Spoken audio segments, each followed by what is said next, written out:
Hey, it's Liz D'Alto, and this is the Untamed the Wild Soul Woman podcast. From body image, sex, spirituality, money and relationships, to motherhood, creativity, business, communication, and desire, Untamed the Wild Soul Woman is the place to come for real stories and powerful advice to help you reclaim and redefine womanhood in the 21st century.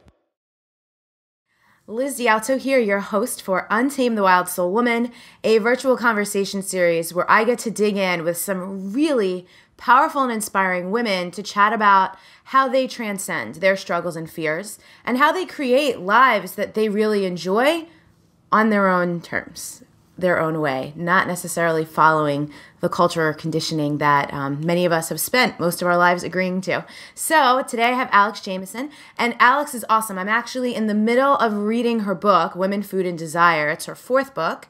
And but on a more personal note, I mean, you can read Alex's bio somewhere around this video. Alex is just someone who we were kind of orbiting around each other's circles for a few years, and then we finally got to meet in real life this past September, and she's just so awesome. I think we bonded over a stand-up paddleboarding session. What was the name of the place? Lake Towanda. Lake Towanda at Soul Camp. Soul Camp. We were stand-up paddleboarding, and we realized we have the same favorite yoga teacher in the world, which is crazy. And super random, because she's not one of those, like, famous yogis. She's just the friggin' best. Right. It's so funny you mentioned that, because I was really craving her class the other day. I've been going to all these yoga classes, and no one's the same. Might have to make a trip to LA, just a pilgrimage for Kate. Yeah, well, it's unusual in this life to find someone who really like speaks to what your body wants. That can be a lover or a teacher or a chef. It's like, you know me. It's so good. It's true, because it's that combination of she's so physically beautiful and agile that's inspiring, but she's funny, but she's spiritual. Like it really is the killer combo. The best. So we don't need to talk about Kate. How do you even say her last name? I don't know her her married last name. I know her as Kate Dine from when I was in kindergarten with her. Dine. That's what I meant. That's the one I didn't know, because it's like D-Y-U-N. But anyway, all right. Let's get on to you, Alex. Okay. The first question I ask every woman, which is so fun, is what do you love about being a woman? Ooh, I love I'll speak for myself. What I love about being a woman is like this huge capacity we have. We're so capable and able to experience so much in this life that I'm constantly surprised by myself. I was kind of having a conversation this morning. I thought, like, how proud I am of me. I was like, you go, girl, pat on the back here. I'm like, damn, I really, like, I had some of the best sex of my life last night. And we moved into a new apartment this week, and my book's coming out. And my kid is having some, there's trouble in his young life, but he's also an amazing person. And I love like all this capacity for pleasure, as well as all the hard shit that happens in life, losing people you love, losing things, losing identity, and yet still being able to tune in, and yet my body can feel so awesome, and there's still so much available. There's like this hope and resilience and pleasure that just never goes away. I love that, because this is an experience I've had a lot this year, where I can simultaneously feel amazing about this, and this, but maybe so out of control about this, but it doesn't affect the other things. Right. I lost my mom about a year ago. She was diagnosed with liver cancer and was gone within a few months. And it was horrible. And at the same time, I was like, and I love my life. Mm-hmm. Like, I've had a really rough year, and so many of, my readers or people that do either of our programs, whether it's a cleanse or a movement class or whatever, like you have so much you're responsible for, and you have other people and yourself to take care of. And there's things you want to do in this life, this short little window of humanity that we get. And man, when you surround yourself with the right people, the right inspiring people, like I read your blogs, I look at your Facebook posts because they're inspiring and they keep me connected to what is it that I really want? What do I really desire? What do I really crave today? Like, I got to keep remembering that life isn't just about paying the bills or the schedule or the move or whatever. I have a couple things that I want to unpack from your answer to that first question, but I first want to say one of the things I love so much in your book is just the idea that like cravings are universal. It's not just food. I think so many of us get used to looking at craving just in the context of food, and it's just so funny because for months, I've been working really hard the last 3 months, and I've been craving to be in nature, and I just haven't been doing it, and it's ridiculous. I have 2 days in a row now, and I'm just like, thank you. And then it's just so amazing the way all the other crap that we think we want falls away when you give yourself what the real thing is. What the real thing is. And we forget, like, we are spiritual creatures in these human bodies. Yeah. And I am also a nature girl. Like, nature is my spiritual practice. For other people, it's going to live music and being part of that experience with others. For other people, it's going to church or yoga or what, and we forget that we need that connection and we need that consistent filling up from the universe, from nature, from whatever it is. And it's a craving. Spirituality, education, finance, home, food, they're all things that we want and desire. And, when I was first starting to put together the proposal for this book, Women, Food, and Desire, there were 2 books that rocked my world and inspired me. And the first was Daring Greatly, Brene Brown. Like I had this whole coming to God episode around like no longer being vegan and having to step out and be real about that.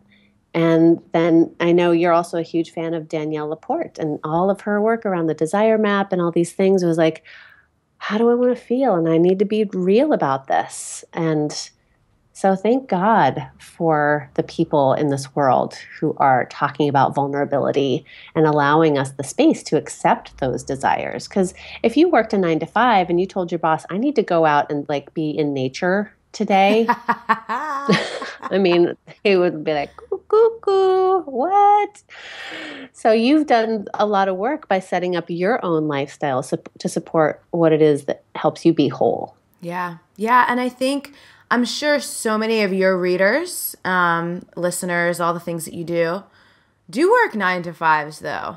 And I love how in your book you talked about that 3 o'clock chocolate date and how you just turned it into other things. And I think sometimes I think people are all or nothing and they tell themselves, I'm all or nothing. Instead of just giving themselves the opportunity, well, no. So maybe you do work a 9 to 5 and all you could do is go outside and do a couple laps around your corporate office park at lunch, but you're still outside under the real sun instead of the halogen lights or whatever they are, It's true. That actually was one of the heart habits that I transformed. I talk about habit transformation and how we are 40% of everything we do, think, say, eat is what we did yesterday. We are our habits. And that heart habit that I changed in the afternoon, because I was eating an entire candy bar every day at my desk. And I was getting really sick because of these habits and addictions I had with sugar. But I was like, I adjusted my schedule so that I could take an afternoon break just for 20 minutes and I could get to Central Park. I could spend 5 minutes there and walk back to my office. And I worked it out with my boss. And it transformed my life. It re-energized me in the afternoon. It helped me feel centered. And that was actually part of the domino series of things that happened that led me to quitting my job, going back to school, finding this new career in health. And it was huge. So it can be the smallest thing. Like you said, a 15-minute break in the afternoon could change your whole life. Yeah, I love that. I love all these interviews have been so great. And one of my favorite parts is that anyone watching, it's just making available to you all these ideas, these experiences that maybe you hadn't considered. I know even me, you all are so amazing, blow my mind. So you said something in the beginning about losing identities. And I think this is huge. And I'm so grateful to have so many moms on the panel as well, because that's a whole nother identity piece.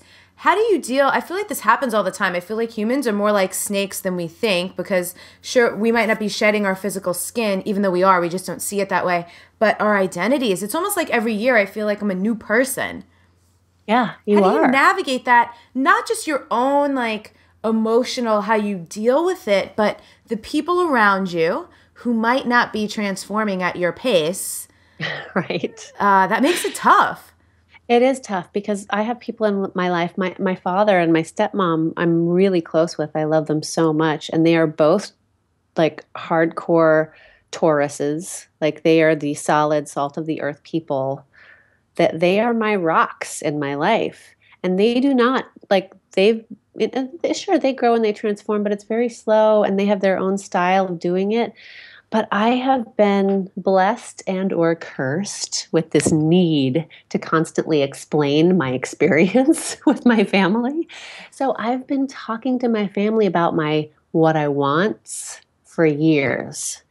And they've been very supportive of that, because I've just had, I'll break down in tears at Christmas saying, like, I know I've been doing this in my life, but I really know I want to be doing this. And with their support, I've been able to continue to transform. And I've had a dozen careers in my life, most of them in my early 20s, boom, boom, boom, boom, boom. But their support and their love has never been based on my identity. It's, I was vegan for a long time and then I wasn't. And they were supportive of me becoming vegan, and they were supportive of me not being vegan, because I knew it was what I needed to do. And I really recommend that, yes, you surround yourself with people who are also in that transformative space, like they're seeking, and whatever you transform into, they're going to be supportive of. But also having a couple of people who are your rocks, who are going to not maybe be going to the conferences and doing the programs with you, but they're going to love you through it. They're invaluable. I love that. And it does remind me, it's so funny that you said Daring Greatly and Desire Map. Those were in 2013. Right. But, I'd been doing Core Desired Feelings since before it was Core Desired Feelings, since it was like a PDF that you could download in 2010. Right. But the actual whole experience is amazing. But Daring Greatly, one of the things I appreciated so much that relates to what you just said is how she talks about you can't share everything with everyone. Mm-mm. And that feeling when you share the wrong thing with the wrong person. Yeah. So just having some discernment about who's who in your life and being totally okay with that. And you will be surprised sometimes, pleasantly and not so pleasantly. Mm-hmm. I had very close friends who I was in, and I'm not making this all anti-vegan by any means. It doesn't feel that way. But I had very, very close friends that I'd been friends with for a decade as a vegan. And when I came out as no longer vegan, they not only stopped speaking to me, unfriended me, and then did entire podcasts about what a terrible person I was. And that was, I knew they would be disappointed or upset, but I didn't expect there to be that attack. And it's more and more common in the social media world that we live in. So, and I'm not saying this is going to happen to everyone, but I do think we need to be prepared that sometimes people will be freaked out by your transformation. They will say bad things. They will try to sabotage you. I've worked with plenty of women as clients who people in their family see them trying to change their diet and their life and their habits, and they actively sabotage them. It does happen. And that's why you need those other transformative friends and communities. And man, getting to that place where you just believe in yourself, that you are resilient, that you have what you need, and that you're worth whatever it is you're trying to explore or create. Yeah. That level of self-love, it takes years of trying over Yeah. and over and over and reminding yourself over and over and over again. Life is Yeah. going to test it.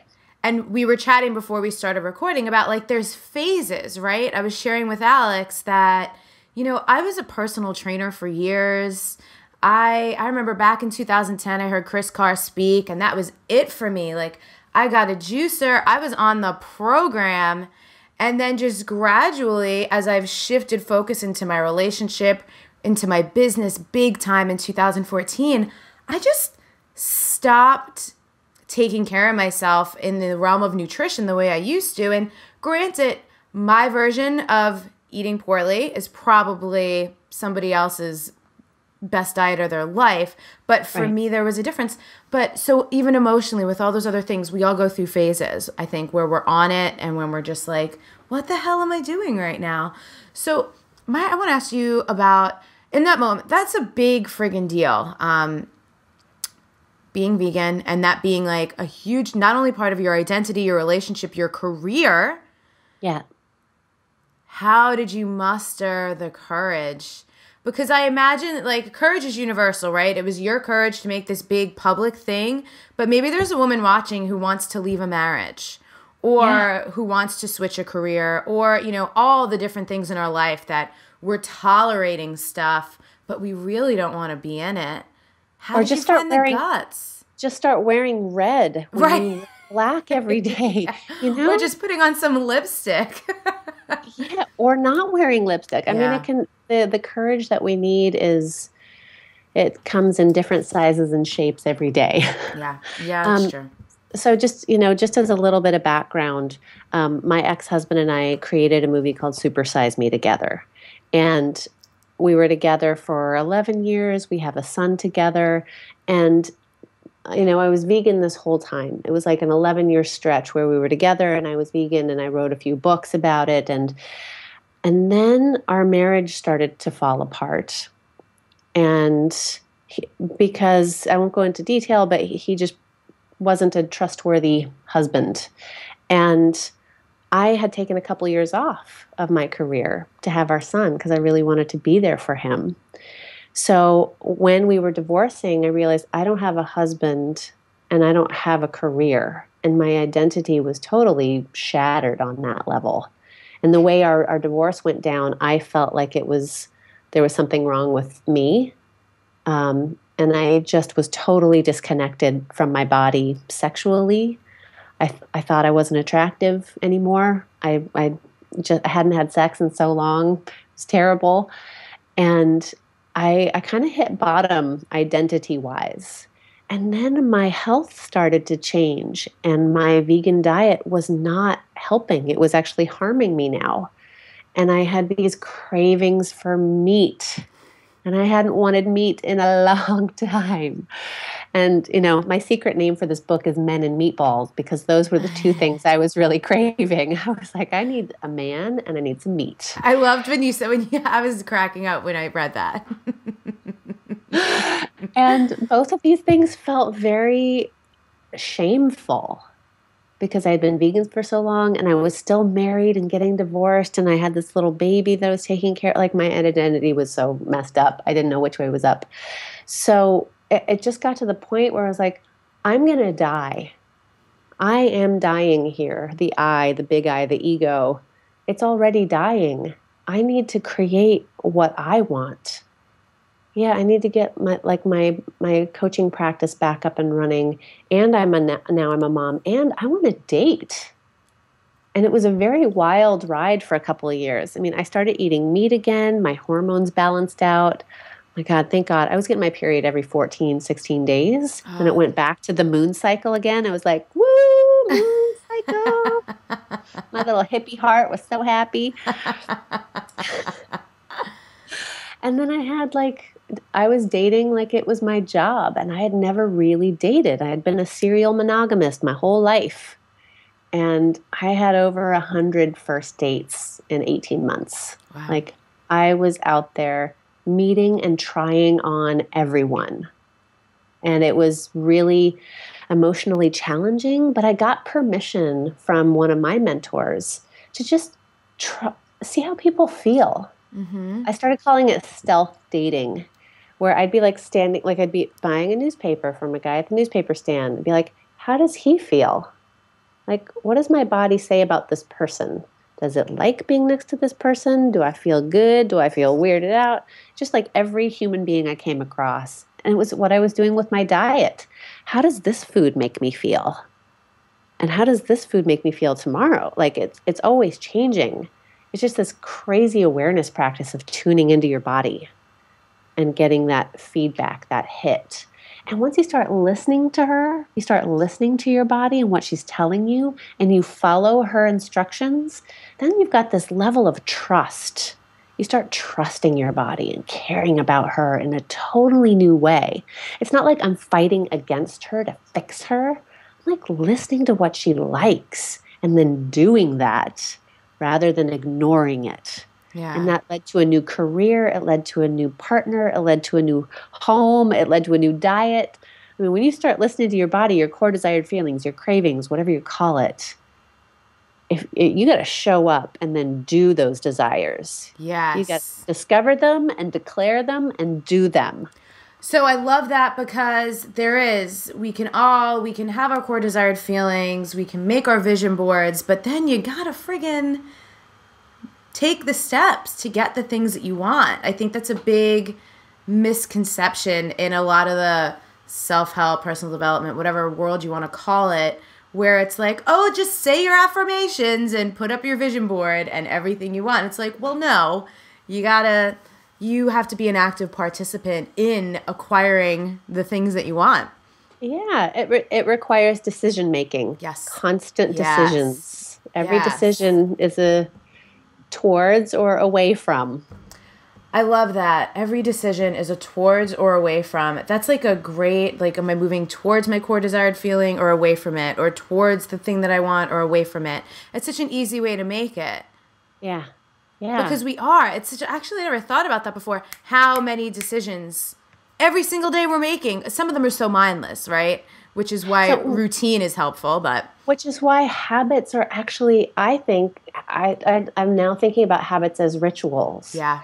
Like if I can make my 40% of my life, which is habitual, into habits that really fuel and feed my true soul and my health, my body's real health. Yeah. And that means like I have a habit of getting up and making a protein and green smoothie every morning. That's just a habit now. It's just what we do.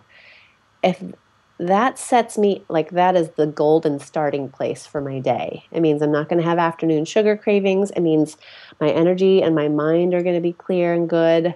You know, we have a habit in our house, like no phones are even visible in sight from 5 to 9 p.m. Oh, I love that. So that there's no distraction. I mean, from the world of positive psychology, just seeing your phone at a meal, just like it's across the room, but you can see it, makes your meal less enjoyable, makes your interactions with the people you're consuming and sharing with less fun because you're thinking about what's going on out there that I should be paying attention to. It's so true. I love what you just said about habits being rituals, because I think there's so many things we get caught up. I interviewed Trisha Huffman, and she talked about the shoulds and questioning every time a should comes up and asking what's the want on the other side of the should. And I think there's so many things we think we should be doing, and then we don't know if we actually want to do it. And then we talk ourselves out of it because it's annoying. Like even I was telling you before we started, I just got a juicer again because that's my morning. I love, if I could just do like some tea and some juice in the morning, I'm good. And then I'll have breakfast. That works so well for me. But for so many years, I talked myself out of it because, it's a pain in the ass to clean up the juicer. Or like, the vegetables are expensive. And you're like, no. Yeah, absolutely. You know, I just moved this week, and it was a huge move, not just physically, but emotionally and intention-wise. My old apartment had mold in the basement, and it's been starting to affect my respiratory system and my kids' health. But it was so cheap And it was so big. And here in New York City, those two things, you're like, big and cheap, what? But I realized I need to invest more in my home. My home, I need to be closer to school. I need to have no mold. And there's a lot of things I need to set up my basic energetic ritual of my living space. If my living space supports me to get more sleep every day, supports me to not have respiratory issues, that is going towards my craving for health and sleep and calm. The cheaper apartment wasn't cheap. It was costing me emotionally and health-wise. So sometimes our cravings and desires are not convenient. They are not convenient. I did not like moving over New Year's Eve and New Year's Day. But in my life, no brainer, Yeah, I'm writing down what you said, aren't convenient. It's true. Because, we're so, our society is so measurable, right? Sure, by dollars and cents, the old apartment was cheap, but what you said, it was costing you. And I mean, you probably could work it out. Extra medical bills, extra doctor's visits, but the things we can't put prices on because they're not tangible, having that foundation, feeling this is my home. Now you get to create it from scratch and make the energy however you want it to feel. That's amazing. And there's a real value in stripping away what's no longer necessary. We downsized big time. I got rid of half of what I owned. And most of it was stuff I haven't looked at in years. How good did that feel? Amazing. I feel energized and light and I feel there's something badass about getting rid of shit in your house. Yeah. I was sitting on top of a basement full of stuff that I didn't need and was emotionally heavy. Yeah. I'm I can now see everything I own, and that feels good. I am not my things. Yes. Yes. They should support me, not hinder me. Yeah. I did 2 moves like that. When I moved from New York City to California, I got rid of everything. Awesome. And then when I moved out of Laguna Beach, I put a couple things in storage, and then all of last year, I didn't own anything. And so it's interesting to move into a new place, and we live in a big place now, and have to fill it, but be discerning, because it's tempting. You're we have all this space. What do I actually need? And you're saying, continually hacking away at the unessential, like Bruce Lee says. He goes, it's not about the daily increase, it's about the daily decrease. Even my closet, since we've gotten here, I've gone in, every week I go in and I'm not going to wear that. Let's be serious. And I just keep, there's always a bag of clothes gathering, makeup. You know what they say about things being clean? I'm I've had this for 3 years. I haven't used it. Done. Boom. Out. Yeah. It feels so, because stuff has energy too. Totally. Stuff has energy, and it's very emotional to get rid of identity, to get rid of food, to let clothes go. It's a very emotional process because I anthropomorphize everything. I mean, I'm oh, this pair of socks, I haven't worn you in so long. I'm sorry. I have conversations in my head with things that I own, but I offer you an experiment. Here's an exercise. What if you just took one garbage bag and filled it full of clothes? You probably wouldn't you'd look at your closet and be wow, it doesn't look like I took anything out. And then do the same thing in your kitchen. What needs to go? What no longer serves you? What actually drains your willpower and your energy? Because every time you open the cabinet, you're there's that cake mix and that bag of white sugar that I said I'm not, I'm going to do a cleanse this month or whatever. Could you get rid of donate a box of food? Just get rid of what's no longer serving you and moving you forward. Yeah. Oh, it's so good. It's so good. So, so this is very wild. This is something probably only halfway through doing these interviews, it dawned on me to ask women, what is your version of wild? Because it struck me, That's one of the things I love so much about Wild Soul Movement. So many people expect that it's like this crazy ecstatic dance class. Right. Yeah, like, no, like wild is so individual what that means. Yeah. So what does that feel like to you? Like, what is your expression of wild? So my expression of wild, I don't know if you've seen a documentary called Advanced Style. It started out as this photographer who takes pictures here in New York City of the little old ladies who dress up like crazy amazing. It's women over the age of 65 and how they dress. And it turned into a documentary following the same 7 or 8 women who are all like, these are senior ladies and they dress like you wouldn't believe. I mean, it's like they're getting ready for a 1950s gala and they're just going to the bodega around the corner. And they look amazing. And one of the women said, I just really found myself. I just came into my own a few years ago, and she's like 90. And she makes her own false eyelashes out of her own red hair. It's like, I don't even know how to express what an impact it had on me. Is be like, I'm going to be me, and I'm going to dress and show the world who I am. And it's very challenging for me. I mean, I grew up a hippie, and then I had a hippie feminist from outside Portland, Oregon, and dressing up and like wearing jewelry and makeup somehow feels wrong. But just like putting some thought into how I express myself visually. I spend a lot of time writing, and that doesn't feel as scary as dressing and going outside and having people look at me. Yeah. It still feels scary to me, I have to admit. That's cool. That kind of attention can be, it's like, oh, I want attention. No, I don't want attention. No, wait, I don't know what I want. Yeah, and it's so interesting, right? Because so many women who are in this series are visible online for sure.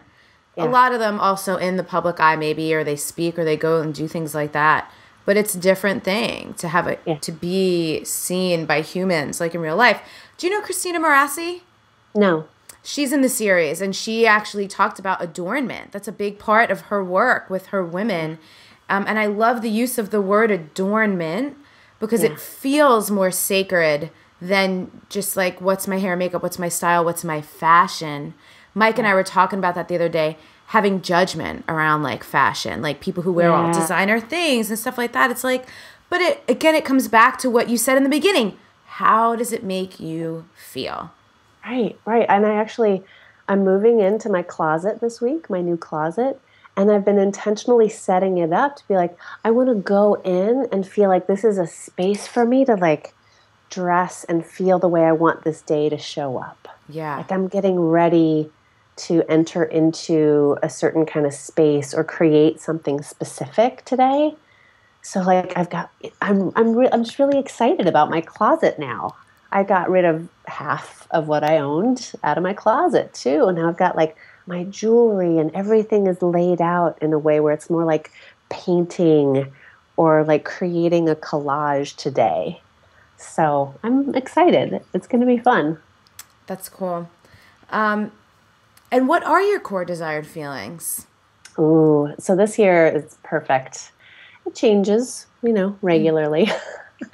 But light and streamlined and turned on. Turned on was one of mine. I recently switched them up. That's such a good one because turned on can mean so many things. So many things. It can mean sexually and sensually. It can just mean excited and engaged. Like that inspirational hit you get from a conversation with a new best friend that you just met in the coffee shop. I love that. Yes. You're like, who is this person and how have I only found you now at Starbucks? Yeah. So light, streamlined, and turned on. Tell me about streamlined. It was actually my intention. It was brewing before we even found this apartment, before we decided to move. But I realized I need my life to be very simple Life needs to be very simple so that I can do the amount of work that I do. And life felt very haphazard in my old apartment. Just the way it was set up, and it wasn't, I mean, it was clean and it was kind of organized, but it wasn't really doing it for me. And with my partner, we're moving together. You know, he's a systems analyst. He's an organizational change guy, and I've been resisting him helping me do this. And I finally was like, Bob, I need you to organize me. I need you to help me streamline. And he almost cried. He was so happy. So, yeah, streamline just means no extraneous bullshit, whether it's systems or stuff. Yeah. It's so true. Systems and stuff. I've been thinking a lot lately about delegating. I know you have a team. I'm a big fan of delegating. Big fan, because I think it gets scary. So if you're watching this and you have a business, and we're kind of talking in the sense of business, right? Like, give away these things. Oh, I could do it better, that stuff. But if you don't have a business, you have a home. And there are things that we do that we just don't need to be doing, like even cleaning the house, which first world problem, right? Oh, I need to clean my own house. But there's just stuff that's so much more draining than helpful. No matter where you live in this country, you can find a young person who would be so glad for $10 to come and help you. And in different parts of the country, that's either going to get you 1 hour, it might get you 2 hours, depending on where you live, of just help. Yeah. We hired this lovely young woman who's trying to build her own fashion line. We paid her $15 an hour to come help us get organized and get rid of stuff before we moved. And now she's going to come over again and help us unpack and move in. I'm like, I don't need to do all this by myself.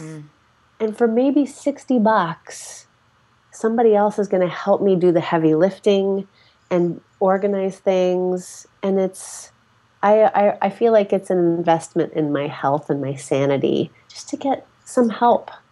You know, we're not meant to be so isolated and do everything alone. And as a mom, I have to remind myself that constantly. Like, it does take a team of people. It takes a village to raise a child. And we don't ask for help enough. And we can, and we're still good moms.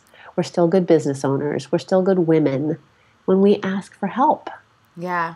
Yeah. In fact, you know, this comes up a lot, and I love it because a lot of things I've unraveled in my journey over, especially the last 3 or 4 years, have been around my mom. And my mom's amazing. Like, I've said this in other interviews. Like, she's busted her ass, like, always provided, always supported, like, so great. But the thing I didn't learn was, how do you put yourself first? How do you take care of yourself? Right. A lot of us grow up learning how to put ourselves last. Yeah. And it's cool that there's so much awareness now around not having to do that. And so many women doing great work around coming back into community, like asking for help. And even just like what you said, I think is so valuable. And again, I'm not a mom, but I work with so many moms as clients. And the guilt about, am I a good mom? Or everyone knows, like, that super mom who seems to just have it all together and seems to do everything herself. That's usually not the case. And then they judge themselves. Like, it's just so crazy. Like, give yourselves a break. You made people. You made a person. And you're still a person. Yes. And you are still evolving. And you have every right to your desires. And you being healthy and finding a balance. And it's a dance. I always say diet and self-evolution, they are a dance. Your diet's going to change over time. That's what I write about in the book. Like, you're going to change over time. What you need to eat over time is going to change. That's okay. It's totally okay. And I may miss my kid with performance because I'm going to go to a conference that I know is going to serve me in being a better person, being a whole, helping my career a little bit, but also filling me up so that when I come back, I'm like happy and engaged and excited, and to share with my kid, this is what I'm doing as an adult. And I don't have it all figured out, but I'm like teaching him how to evolve as a person with resilience and hope and generosity. Maybe that's one of the best skills I can teach him. Yeah, totally. So last thing, and then we'll wrap it up. Is there anything I didn't ask you that you wish I would have? Oh, I wish we would have talked about sex a little bit more. Oh, damn it. You're the second person to say that to me this week. Really? Yeah. Yeah. So sex and food, these are two of the things that fuck us up the most. And, I have a whole chapter in the book about I think women are quite voracious in our appetites, both for food, for all sensual experiences. Yeah. And for sex and sensuality and intimacy, whatever that may be in the moment. That can be a really good heart-to-heart or a hug with a good girlfriend or a group. It can be like dating or a mysterious one-night stand. It can be like finally reconnecting with your partner and carving out a weekend to like go away together and just, blow each other's minds. We are very wanting creatures, and we feel a lot of guilt and a lot of shame around our desires for food and our desires for sex. And they get intertwined, I always say eating is the most intimate thing we do with other people in public. Mm-hmm. And there's so much shame around what we eat and how we might look. And then there's so much shame about like what we might want our partner to do to us or what we want to do to them. And these are the two most basic, made up a new word. Two of the most basic things about being a human being. It's food and sex. Yeah. And they're the things we get most wrapped up about. It's so good. And what's cool is once you allow yourself to kind of dissolve that shame a little bit and at least talk to people about it, even if it's just your girlfriends, you really do open yourself up in your intimate relationships to be able to as well. Because, the worst thing that ever happens is someone's like, no, I don't want to do that. And then what's cool is if they judge you or anything like that, like that's them. It's their stuff. It's not yours. Right.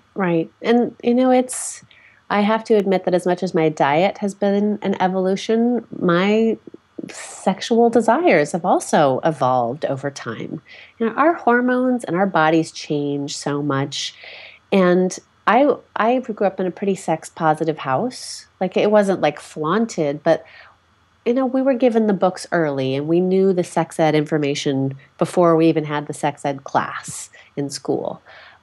But I feel like I'm still getting to know what my body wants constantly. Yeah. And it changes all the time. Like I said, it's just a dance. It's a back and forth. And we have to learn to be okay with that. Yeah. Another woman who I love who's in the series is Kim Anami. Are you familiar with her work at all? Oh, I totally read her blogs. I love it. She is the friggin' best. Her vaginal kung fu course is, by the time this is live, it'll already be underway. But I did that last year. It's just so great because we don't even know how much pleasure we're capable of. We don't. I had an experience the other day where I kind of like broke through a pleasure threshold and I was freaking out. Like I thought I was going to throw up. It's funny how your body is like, whoa, new levels. I can't handle this or this isn't okay. And you're like, okay, just relax and let it happen. Yeah, because it feels like you're losing your mind. Like I'm losing myself when I experience so much. I've kind of been having that this week. Like I'm moving into my dream apartment and my book is coming out and like everything I want is happening. And I feel myself going, no, too much good. Like, Yeah. Like, just relax. It's all okay. Like you're not going to lose it all. No, that's the fear. No. I had a few moments like that this year and I've shared this practice with a lot of people. So for you, in case you need it, and anyone else who's watching, in those moments where it's like, oh my God, I don't know if I could take this much amazingness. Like, do I deserve this? Oh my God. I lay on the ground. For some reason, I love the ground. Something about the ground is just like, okay, I could do anything from here. Because I can't fall any further than the ground, right? I'm not going to fall through the ground. And I just, until I actually start to feel like it's true, eyes open or closed, I just repeat, I deserve this. I deserve this. I deserve this. I did this. Like, I created this. I asked for this. I deserve this. And it actually goes both ways, because when things are really shitty, I also deserve that. I also created that. And I also somehow asked for that. So it's one of my favorite super simple practices. Nice. I love that. I might do that. I love the laying on the ground part. Yeah. I always go to the ground. Whenever I feel like I can't access an emotion that's just like right below the surface, I just get on the floor. I tell that to clients when they can't cry. I'm like, just get on the ground and see what happens. And they're like, oh my God, I lost it. Yeah, because you're not holding anything. You just totally relax. Yeah. And I'm like, to go back to my hippie heritage, it's like, okay, the earth is supporting me. Yes. I'm not going to fly off into space. There is still gravity. Mama Earth is still here. I'm connected to her. Yeah. Now what? Okay. So great. That's great. Thank you. Well, you are moving. You have a book coming out. I'm going to let you go, but thank you. And so everyone, check out Alex. It's Women, Food, and Desire is the book. By the time this goes live, the book will already be out. You'll be able to get it on Amazon. You'll be able to check everything out. You also have like a cravings cookbook, a podcast. Like, you can consume her however you like. Lots of options. Yes, thank you. And then your regular, just general website is just your name, right? AlexandraJamieson.com. Fantastic. Yeah. So thank you so much. You're amazing. I'm very excited for the next couple of days to finish the book. Thank you. Don't skip chapter 8. That's the juicy one. I won't. It might take me a long time to finish books sometimes, but I don't skip chapters. So, nice. All right. Well, Alice, thank you so much. We'll talk to you later. Mwah. Bye. It's been interesting because, so this is kind of programming, like the way we put relationships in boxes and think things are supposed to be a certain way. I'm super cool. I'm like, yo, go to yoga without me. Please, like, check out the hot girls in yoga pants, like, flirt with the girl at front desk, get turned on, but then just bring that shit home for me. And it's just kind of like, because he felt guilty. Like, the other day, he was like, I feel really guilty. I was, like, talking to the girl at the front desk, and, like, should I be doing this? And I'm like, yeah, like, why would you not?